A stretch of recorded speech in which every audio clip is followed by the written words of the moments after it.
The old wooden fence that separated the Reynolds family from their quiet neighbor had always seemed like an invisible wall. On one side, the Reynolds household was filled with life. Children playing in the yard, weekend barbecues, laughter echoing late into the night. On the other side, in a modest yet well-kept home, lived an elderly man named Mr. Thompson. He rarely spoke, barely stepped outside except for early morning walks, and never engaged in small talk.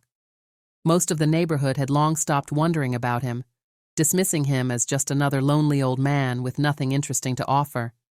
For years, the Reynolds family barely acknowledged his presence. Sometimes, Mrs. Reynolds would see him sitting on his porch, sipping tea, watching the world pass by. She would nod politely, but he never responded with more than a brief glance. Mr. Reynolds often joked, "That guy's probably writing a book about us, watching from the shadows like that." Their teenage son, Jake, found him creepy, especially at night when he would sometimes see the old man staring out his window, as if lost in thought. One winter morning, as the Reynolds children were rushing off to school, the youngest, Lily, dropped her backpack near the fence. The wind carried her homework pages over to Mr. Thompson's yard. She hesitated before stepping onto his grass, unsure if she should retrieve them or just leave them behind. Before she could decide, the old man appeared, moving with a swiftness that startled her. He bent down, picked up the papers, and handed them to her without a word. His grip was firm, his posture oddly strong for his age. Lily managed a quick, "Thank you," before running back inside. That night at dinner, she told her parents, "He's not as scary as you guys think." The real turning point came 2 weeks later. It was a freezing Sunday afternoon when Mr. Reynolds' car refused to start. Frustrated, he tried everything he knew, but the engine remained lifeless. Just as he was about to call for a tow truck, Mr. Thompson appeared at the edge of his driveway. Without saying a word, he walked over, glanced at the car, and reached into his pocket for a small tool. Within minutes, he made a few precise adjustments under the hood, and the engine roared to life. Mr. Reynolds stared in shock. "Where'd you learn that?" he asked, trying to mask his surprise. Mr. Thompson wiped his hands on an old handkerchief and simply replied, "Experience." Then, just as quickly as he had appeared, he turned and walked back to his house, leaving Mr. Reynolds standing there, speechless. That night, curiosity spread through the Reynolds family like wildfire. Mrs. Reynolds searched his name online, but nothing significant came up. No social media, no past records, just a blank slate. Jake, however, wasn't convinced. "Nobody just lives like a ghost," he muttered, opening an old laptop to dig deeper. He tried searching through archives, old news reports, and anything that could give a hint about their mysterious neighbor. Then he found something. A decades-old article buried deep in an old business magazine. The photo was unmistakable. It was a younger version of their quiet neighbor.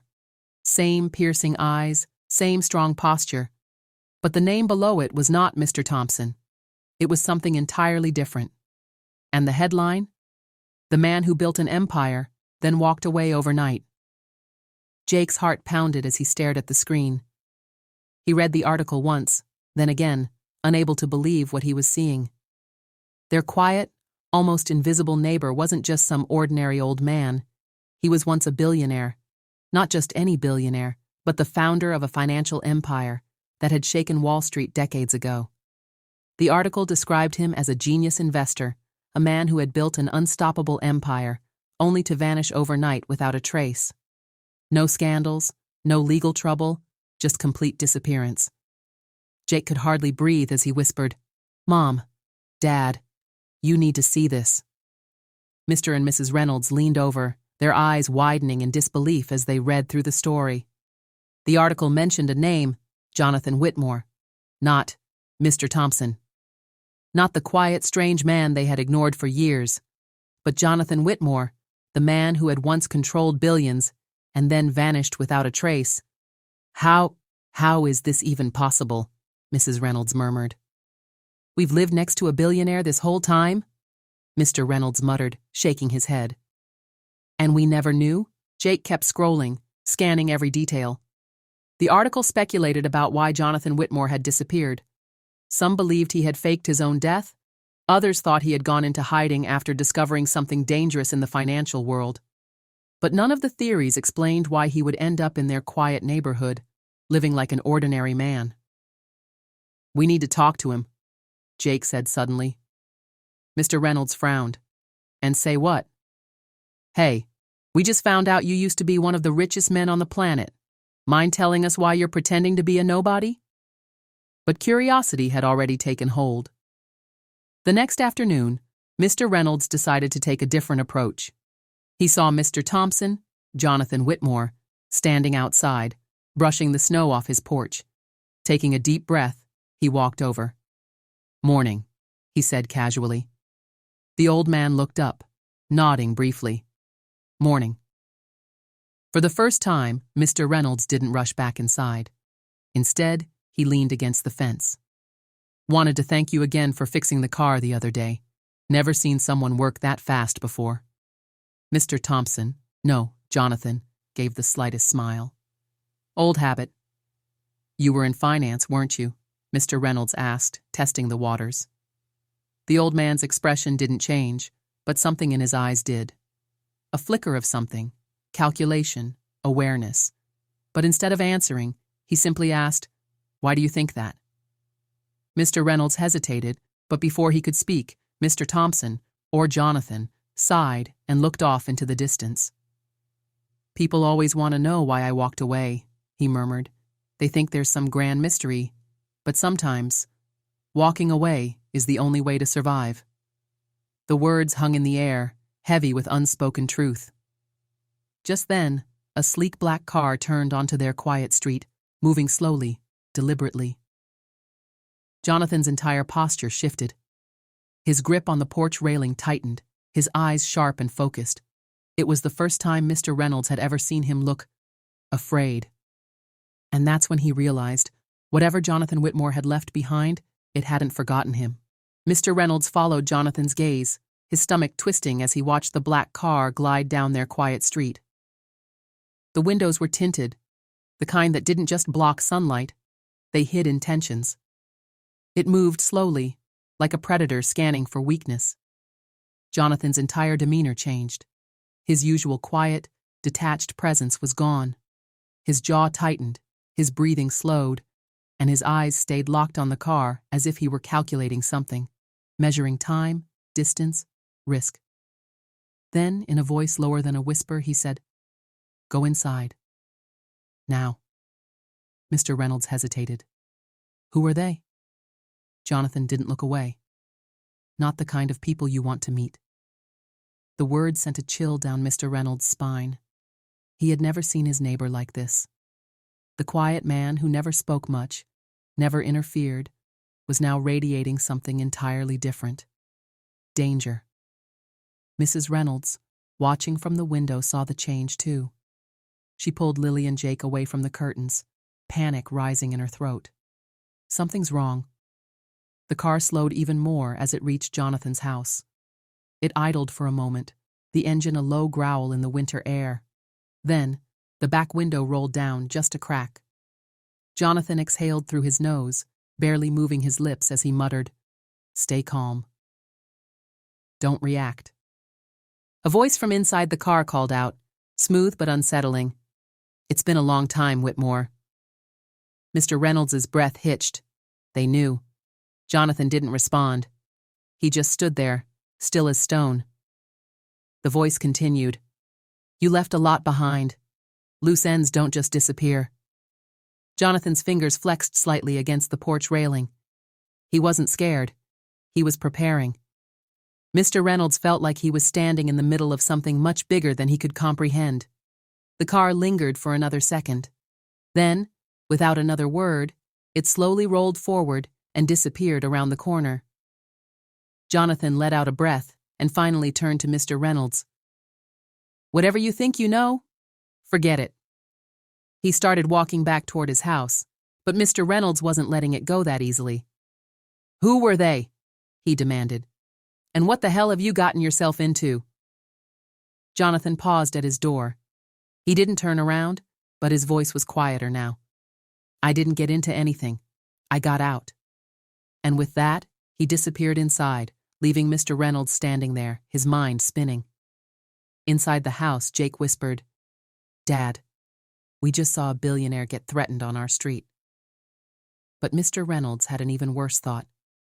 If they had found Jonathan after all these years, that meant they weren't leaving until they got what they wanted. That night, the air inside the Reynolds house was thick with tension. Mr. Reynolds paced the living room, his mind racing. Mrs. Reynolds sat on the couch, arms crossed, her face pale. Jake kept scrolling through articles, reading everything he could find about Jonathan Whitmore's disappearance. Lily sat quietly, hugging her knees, sensing that something was very, very wrong. "They knew his name," Jake said, breaking the silence. "That means they've been looking for him." For years, Mr. Reynolds ran a hand through his hair. And now, they've found him, right here, in our neighborhood. Mrs. Reynolds shook her head. What could they possibly want from him after all this time? Jake hesitated. Then, almost reluctantly, he turned the laptop around and showed them the screen. This article from back then, it says he walked away from his empire overnight. No warning, no reason. He pointed at a specific line. Whitmore's sudden departure left billions unaccounted for. Some believe the money vanished with him, while others speculate it was hidden away before his disappearance. A heavy silence filled the room. Mr. Reynolds slowly exhaled. "You're telling me he could still have that money?" Jake nodded. Or at least they think he does. And if they've been looking for him all these years, they're not just here to talk. Mrs. Reynolds swallowed hard. "We should call the police." Mr. Reynolds shook his head. "And tell them what? That our neighbor might be a billionaire in hiding? That some men in a black car gave him a cryptic message? They'll laugh us off." Lily, who had been silent this whole time, finally spoke. "But what if he's in danger?" The question hit them all at once. Outside, the neighborhood was quiet, but now it felt different, less safe. The streetlights flickered, and the cold wind rattled the windows. Then, from next door, a sound. A sharp, deliberate noise. Not a car, not the wind. Something metal. Jake's head snapped up. "Did you hear that?" Mr. Reynolds was already at the window, peering through the blinds. Across the yard, Jonathan's house was dark, except for a faint glow coming from his basement window. And just outside that window, a shadow moved. Someone was there. Before Mr. Reynolds could react, Jonathan's porch light flicked on, and the front door opened just a crack. But Jonathan didn't step outside. Instead, his voice, calm, controlled, cut through the night. "If you're here to talk, you get one chance. If you're here for anything else..." There was a pause, then a click, a sound that sent chills down Mr. Reynolds' spine. A gun being cocked. "You won't be leaving." Silence. Then, without a word, the shadow disappeared into the darkness. Jonathan waited a beat before closing the door. The porch light went off. Mr. Reynolds turned back to his family, his face pale. "We're not just living next to a billionaire," he whispered. "We're living next to a man ready for war." The Reynolds family barely slept. Every sound felt like a threat. By morning, the tension lingered. Jake insisted on confronting Jonathan, but his parents resisted, until a knock at the door froze them all. It was Jonathan. Stepping inside, his demeanor had changed, focused, deliberate. "They're coming back," he said, "and when they do, they won't just be watching." Jake had already uncovered part of the truth. Jonathan Whitmore hadn't just left his fortune. He had run. "I found out something I wasn't supposed to," Jonathan admitted. "People with power don't like unfinished business." Mrs. Reynolds paled. "You're not just in danger. We all are." Jonathan handed Mr. Reynolds a small, worn envelope. "This is what they want. If they think I still have it, they won't stop." "You're using yourself as bait," Mrs. Reynolds whispered. Jonathan gave a grim smile. "I always played the long game." Then came the sound. Engines. Multiple. Jake ran to the window. A convoy of black SUVs was approaching. Jonathan exhaled, calm, steady. "It's time,"